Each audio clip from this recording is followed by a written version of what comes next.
Um, Intrathoracic pressure, whenever we are bagging somebody or we are, um, anytime we're bagging somebody or we're actually applying the CPAP to somebody, okay? Bagging includes, right, Kings, LMAs, entitle, or not entitle, endotracheal tubes, stuff like that. Okay, if we are bagging inappropriately, we are going to increase intracranial pressure. I'm sorry, intrathoracic pressures. Okay, and it happens normally. If we're bagging somebody, we are technically increasing their intrathoracic pressures more than they should be. Okay, what we want to do is make sure that we are bagging correctly, which means that we are able to give the patient time to exhale or breathe out before we give our next breath. We don't want to start breath stacking. Okay, specifically with bagging and mechanical ventilation, and then we want to make sure that we're only giving the littlest amount of PEEP that we can to our patients when it comes to CPAP. Okay, when we do increase intrathoracic pressures, we are cutting off the venous return of blood to the heart and affecting preload. You guys will talk more about preload in cardiac.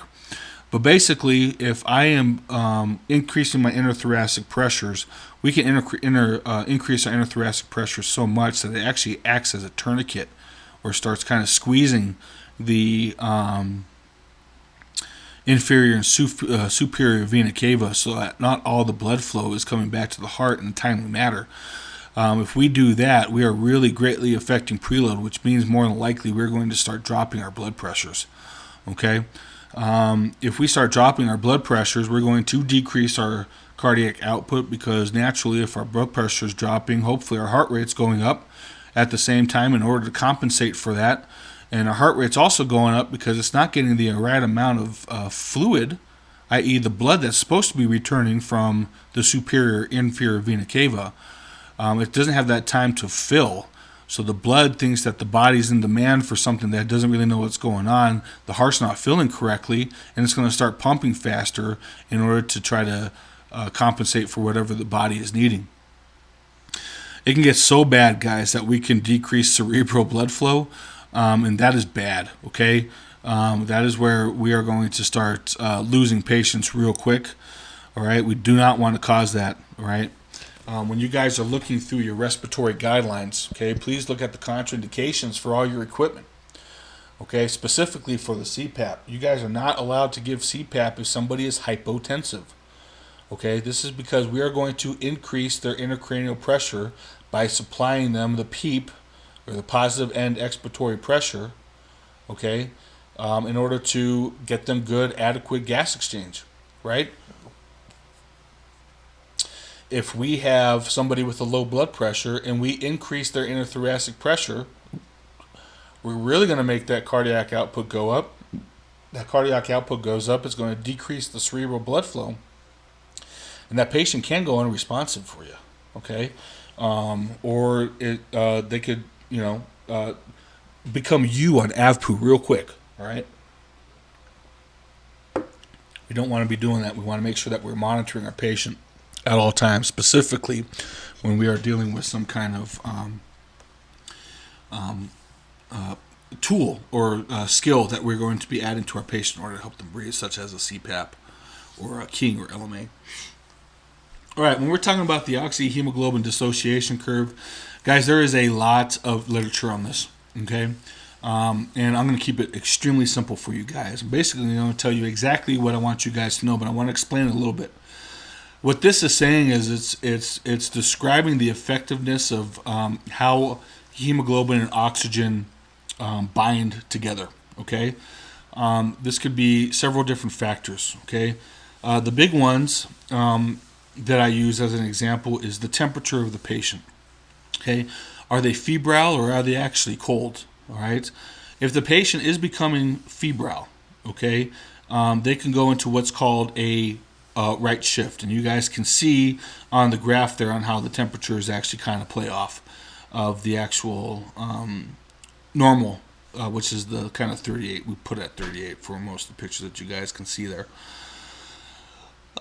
So we can do this with increase in temperature or possibly an increase in CO2, right? If we have an increase in CO2 and or temperature, we are becoming we are becoming acidotic, okay?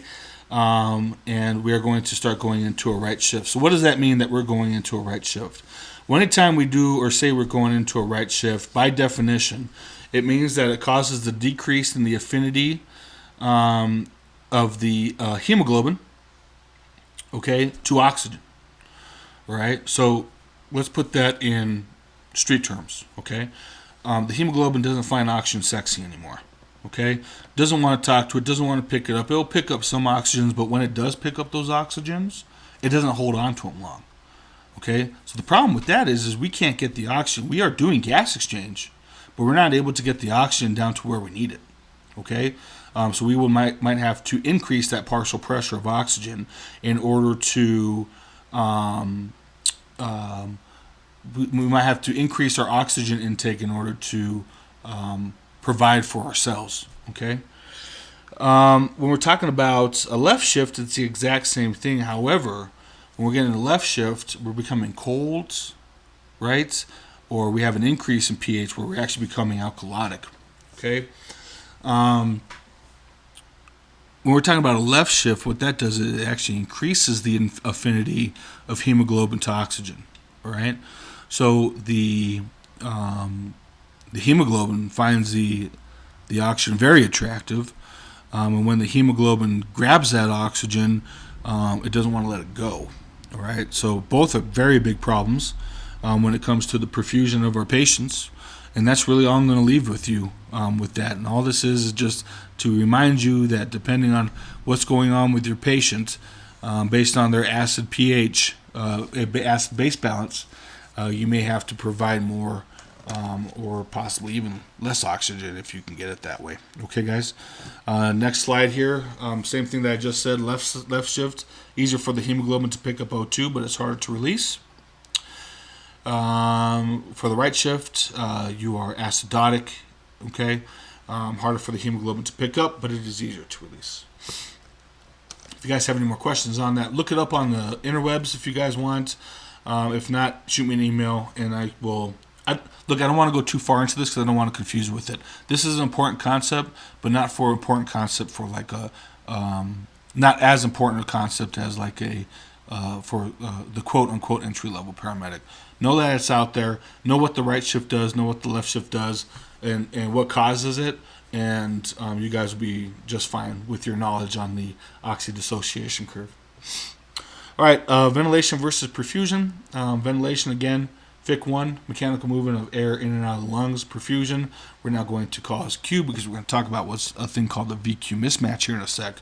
Perfusion is going to be a Q, which is the embodied ability of the blood to get to the alveoli.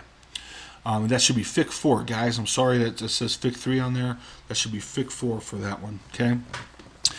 So really, this goes back to my, kind of like my PE example, right? I have a PE. The arteries that are headed towards that PE are going to start to shunt in order to make the arteries bigger for good, adequate gas exchange and to keep the pressures up in order to get the perfusion to my cells in the areas of the lungs that I need. All right. So when we're talking about a VQ mismatch, basically it's the inability of air or blood to perfuse the alveoli. Okay. So something's going on in our lungs. It could be a ventilation problem or it can be an actual perfusion problem when it comes down to it. Okay. The ratio determines the adequacy of gas exchange in the lungs. Ventilation matches pulmonary blood flow. When the alveoli ventilation matches the pulmonary blood flow, CO2 is eliminated and blood continues to become fully saturated with oxygen in order to be used for our body for energy. All right, so let's put our thinking caps on real quick. All right, and I want you guys to think about the answers to these questions. Okay, what would cause just a V problem, a ventilation problem? What disease processes would cause a ventilation problem for my patients? What disease problems would cause a perfusion problem? And give me an example of one that would actually be both. Okay, so let's go through this. If I have problems with moving air in and out of my lungs, what respiratory problems do you guys think of? I'm hoping that you guys think about asthma right off the bat, and if you're not, let me explain this to you. Okay, so what's the problem with asthma? The problem with asthma is that our airways becoming constricted. Our bronchi are closing, right? That's what causes the wheeze. Okay, I'm not able to get air all the way down to the lower lobes of my lungs because of my bronchoconstriction. Okay, so it's not the problem that I have air getting into my lungs, though. I'm able to inhale. I am not able to exhale. I am starting to air trap. Whenever my bronchi start to swell or become irritated, I can't get the air that I put in out, right? That's why you guys see those increases in CO2, right? Your normal end-tidal CO2 is 35 to 45. This is why you guys see asthmas in like the 50s or 60s with that shark waveform, right? And you guys will get the lecture on end-tidal by Joy as well later on in this semester. But asthma is one. Hypoventilation, that makes sense, right? If I'm just not breathing adequate enough, I have a ventilation problem. Bronchitis, okay? I have inflammation that's starting to air trap. Okay, left-sided CHF, pneumonia. These are all examples of ventilatory mismatch.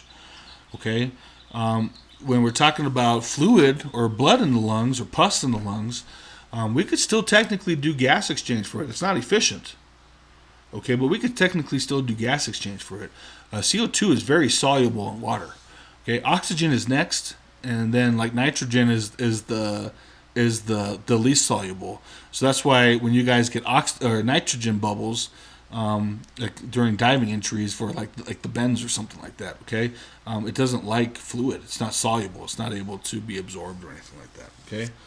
When I'm talking about perfusion, shock, right? Any form of shock, we have a VQ mismatch. That was easy. We can also talk about with the PE. Right? I have a clot in my lung. I am not perfusing a certain part of my lung. That is a perfusion problem. Okay? It is haltering with the rest of the perfusion with the oxygen that I'm trying to get into my body. Right? My oxygen is not able to exchange with the CO2, and I'm starting to have a perfusion mismatch. Now that we've gone through both of those, what would you think is a ventilatory and perfusion mismatch?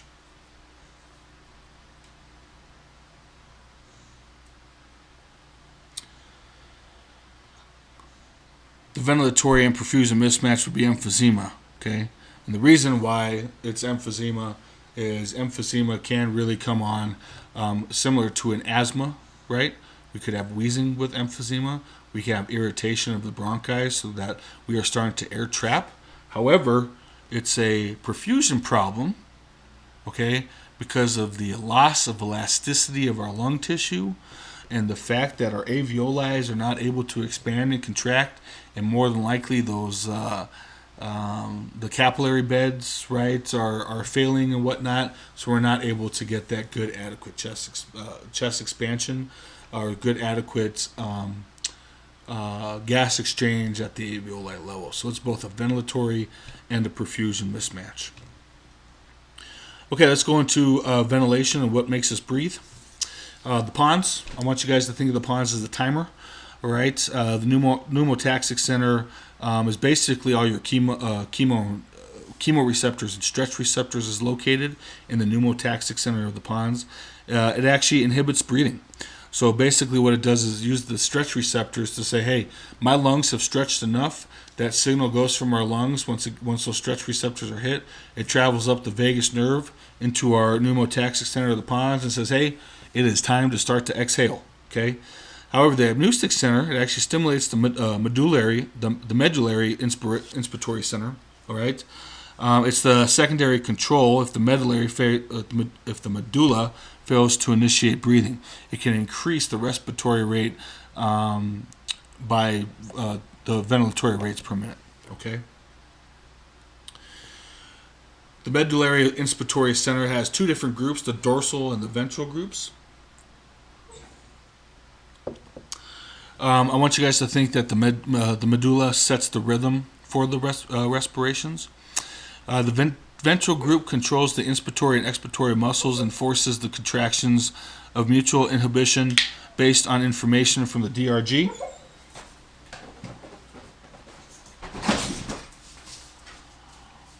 Okay. The dorsal group initiates respiration by making the VRG fire via the information that it receives from the chemoreceptors and the stretch receptors. Okay.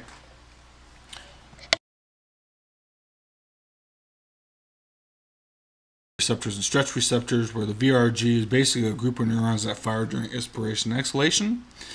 It can also control forceful breathing, such as yawning. Inhalation phase, it controls the diaphragm and the external intercostals and all help to the expansion of the chest. And the exhalation phase is the intercostals in the abdomen, the internal intercostals in the abdominal muscles that make that work. That is all controlled by the medulla. Okay, let's talk about the chemoreceptors themselves and the stretch receptors. When we're talking about central chemoreceptors, the central chemoreceptors are found in the brain, and they are measuring the pH of the cerebral spinal fluid. Okay, not the blood, the cerebral spinal fluid. Let's talk a little bit about pH again. Remember, our normal pH is 7.35 to 7.45. If we are close to 7.35 or lower, we're becoming acidotic. If we are close to 7.45 or greater, we're becoming alkalotic. Okay, so if our pH is dropping, if we're becoming acidic, okay, there's an increase of acid in our CSF, we're going to increase our ventilatory rate. Always remember, guys, that whichever way CO2 is going in the body, the respiratory rate is soon to follow. Okay, so if the CO2 is going up, our respiratory rate will soon be going up in order to blow off that CO2. If our CO2 is going down, our respiratory rate is going to slow down in order for us to retain that CO2 a little bit better. Okay, and remember that CO2 is now an acid, right? So if my CO2 is going up, which way is my pH going? My CO2 is an acid, so I'm becoming acidic. Which way is my pH going? It's dropping. Okay.